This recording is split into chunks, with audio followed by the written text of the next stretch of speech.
আপনার প্রতি নিবেদন থাকবে কোন ফ্যাসিস্ট তার দোসর যাতে আজকের এই মহান সংসদে বক্তব্য দিয়ে সংসদকে কলুষিত করতে না পারে। আমরা ফ্যাসিস্ট মুক্ত, আমরা ফ্যাসিবাদের দোসর মুক্ত জাতীয় সংসদ চাই।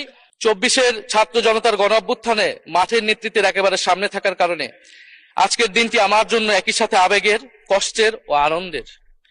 আমাদের সংগ্রামের সাথী শহীদ আবু সাইদ, শহীদ মুগ্ধ, শহীদ ওয়াসিম, 4 বছরের শিশু আহাদ, 6 বছরের শিশু রিয়া গোপ সহ প্রায় 150 শিশু শহীদ। মাননীয় স্পিকার, পুলিশের এপিসি থেকে ফেলে দেওয়া শহীদ ইয়ামিন, সাভারের আশুলিয়ায় ভ্যানের উপরে জীবন্ত অবস্থায় আগুনে পুড়িয়ে মারা কিশোর শহীদ সজল সহ অগণিত মানুষের স্মৃতি আমাকে প্রচন্ড ভাবে নাড়া দিচ্ছে। মাননীয় স্পিকার,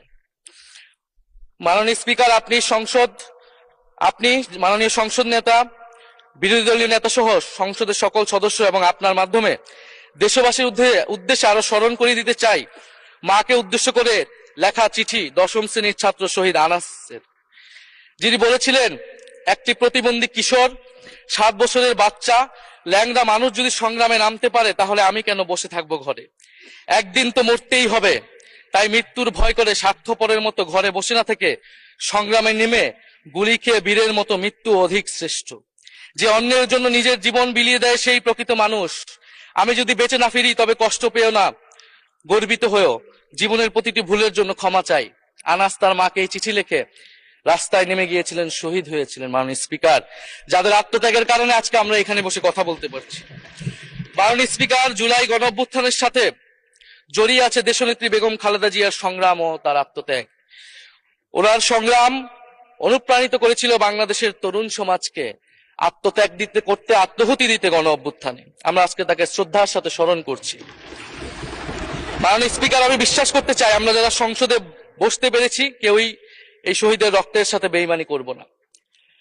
কারণ জুলাই গণ অভ্যুত্থান মানে শুধু জুলাই গণ অভ্যুত্থান নয়, এটি নতুন বাংলাদেশের আকাঙ্ক্ষা। গণভোটের রায় অনুযায়ী আমরা যেমন সংসদ সদস্য, একইভাবে সংবিধান সংস্কার কমিশনের সদস্য। আমাদের সরকারি দলের বন্ধুরা অবিলম্বে সংবিধান সংস্কার কমিশনের সদস্য হিসেবে শপথ নেবেন বলেই আমরা বিশ্বাস করি। আমরা একই সাথে গণতান্ত্রিক সংস্কারগুলো সাধন করতে চাই। 70% মানুষ গণভোটে তাদের রায় জানিয়ে দিয়েছে। মাননীয় স্পিকার, গণতন্ত্রে জনতার রায় সার্বভৌম, তার উপর কোনো আইন বা বিধান চলতে পারে না। মাননীয় স্পিকার, আমরা বিচার চাই, জুলাই গণহত্যার বিচার চাই, শরীফ ওসমান হাদি হত্যার বিচার চাই, গুম খুনের বিচার চাই, বিগত সময়ে হওয়া লুটপাট এবং দুর্নীতির বিচার চাই।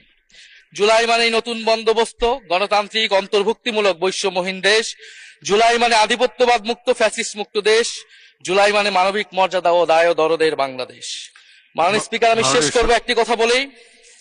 আজকে সবাই এক বাক্যে স্বীকার করে নিয়েছেন যে জুলাই গণ অভ্যুত্থানের শহীদদের কারণে আমরা এই মহান সংসদে বসতে পেরেছি এবং এই মহান সংসদে আমরা সকলেই ফ্যাসিবাদ মুক্ত, ফ্যাসিবাদ বিরোধী লড়াইয়ের সৈনিকেরা এখানে আসিছি। আপনার প্রতি নিবেদন থাকবে কোন ফ্যাসিস্ট তার দোসর যাতে আজকের এই মহান সংসদে বক্তব্য দিয়ে সংসদকে কলুষিত করতে না পারে। আমরা ফ্যাসিস্ট মুক্ত, আমরা ফ্যাসিবাদের দোসর মুক্ত জাতীয় সংসদ চাই।